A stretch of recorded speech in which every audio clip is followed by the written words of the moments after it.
Ang mabuting balita ng Panginoon ayon kay San Marcos. Noong panahong iyon, pag-uwi ni Jesus, muling nagkatipon ang napakaraming tao. Anupat hindi man lamang makuhang kumain ni Jesus at ng kanyang mga alagad.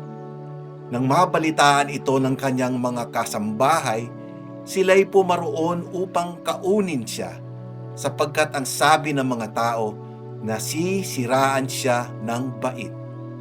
Ang mabuting balita ng Panginoon. Pinupuri ka namin, Panginoong Hesukristo. Nang mabalitaan ito ng kanyang mga kasambahay, sila'y pumaroon upang kaunin siya. Isang larawan ng tagumpay ang ipininta ng Ebanghelyo. Napakaraming tao ang nagnanais mapalapit kay Jesus. Ngunit kasabay ng tagumpay ay ang pagdududa.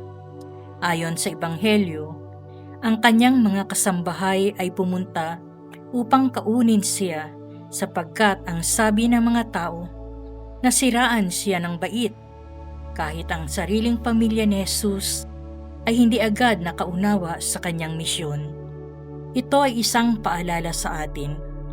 Hindi lahat ng mabuting ginagawa natin ay agad nauunawaan o kikilalanin ng iba.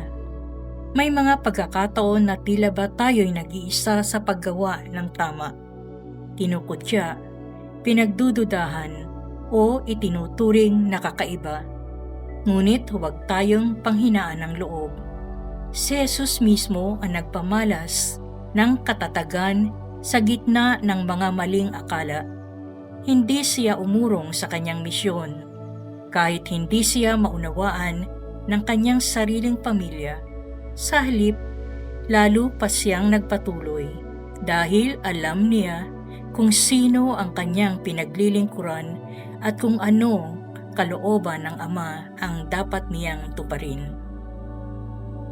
Kung may hindi nakauunawa sa iyong paninindigan sa pananampalataya, ipanalangin sila at patuloy kang magmahal at maglingkod.